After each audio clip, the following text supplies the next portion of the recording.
A pleasure to meet all at last, and welcome back to some more of films I should have talked about years ago.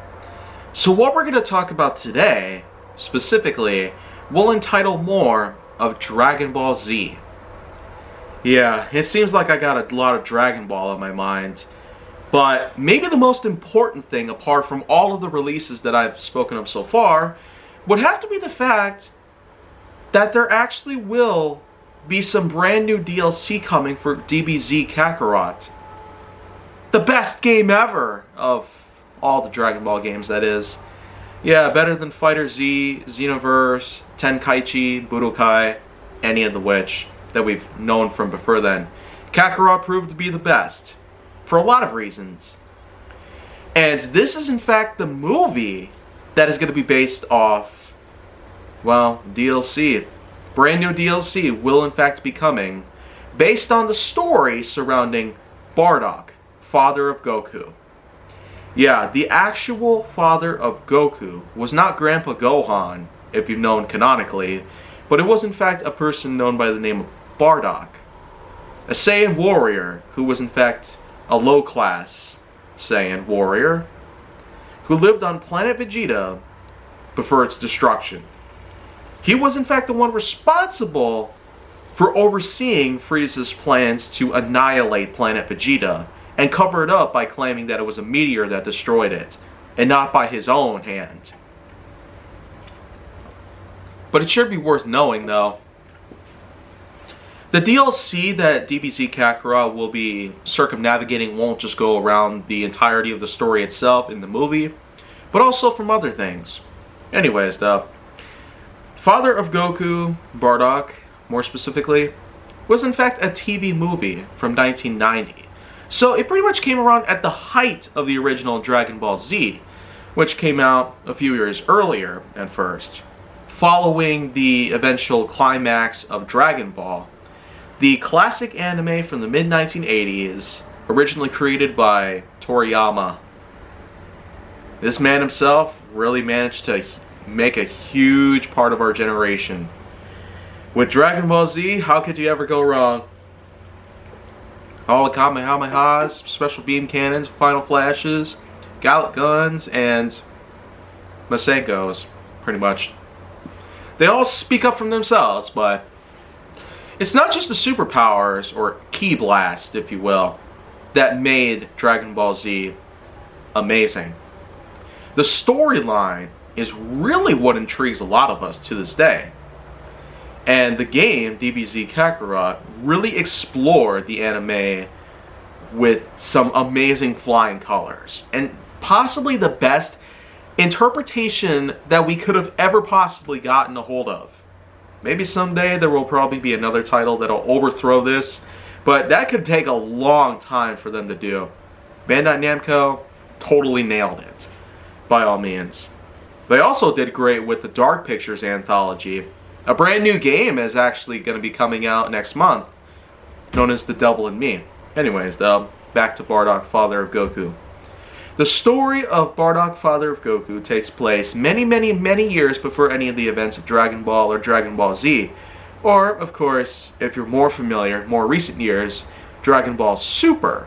After all, I've talked about the most recent piece of media that navigates the world of Dragon Ball Super, known as Superhero, which came out this past August. But Bardock, father of Goku, navigates planet Vegeta, the former homeworld of the entirety of the Saiyan race. As I've said before though, this planet was not destroyed by a meteor, but by the hand of Frieza. One death ball versus one planet equal total annihilation of an entire race. Minus a few stragglers, which were able to escape by going out to other planets, like Vampa and Earth. But of course, the thing is that before the blast happened that completely destroyed the planet, Bardock himself, the father of Goku, whom was known as Kakarot back in the day, was in fact in charge of overseeing a small army of personnel. A team of warriors of the Saiyan race. They were mostly made for conquering, completing conquests at an intergalactic level, After some time, though, with getting to understand his own son and his own wife, Gine, the knowledge of his own family, how important they were, started to really cross Bardock's own mind. The fact that he's got family now, he's got a kid that worries about him, a wife that worries about him at night, and all that good stuff, this is the kind of stuff that put a dampening effect on his mind and some of his goals. One day, though, the former emperor of planet Vegeta, who was in charge of the King Vegeta, yeah, a little confusing when you think about it, though. There's a king, a prince, and a planet, all called Vegeta. But anyways, King Cold was, in fact, responsible for overseeing the planet and ensuring that the race of the Saiyans would not go all out in terms of anarchy and chaos. He would actually retire from his role as overseer of the planet and relinquish it to his son, Frieza. Frieza, as you know, is a really big tyrant, having a reputation of putting a lot of mockery on people, and also having a huge vengeful hand, bent on nothing but destruction, death, chaos, and unbelievable loads of power. He seeks it all for himself and not for many other people, aside from parts of his own force, which consists of the likes of characters like Dodoria, Kui, Apul, and Zarbon. These characters, of course, would become a little more consequential in the Dragon Ball universe as time would go on, but in the story of Bardock, though, they do serve a bit of a purpose. Dodoria, for instance, actually does go after Bardock in one particular point. Bardock's own team was actually sent on a scouting mission, but unfortunately, after he manages to catch up to them, he finds them all dead, gruesomely wounded. One was barely holding on for dear life, somehow able to speak to Bardock and let him in on what had happened. And when he does finally kick the bucket for good, Dodoria actually appears behind him and proceeds to try to annihilate him with a fatal blast. That, unfortunately, does not work all too well. It does hurt him pretty bad, but Bardock actually survives. Yet, of course, this was basically the beginning of a high-end rebellion against the Saiyan race. Unprovoked acts of aggression, believing that the Saiyan race had actually gone ahead and tried to overthrow their own empire. That was first constructed thanks to Frieza's help. So what did Frieza do next? He sought out to destroy the whole planet in retaliation. Basically, a small act of rebellious effort is all that it takes to make a tyrant really angry. And in return, the planet go bye-bye.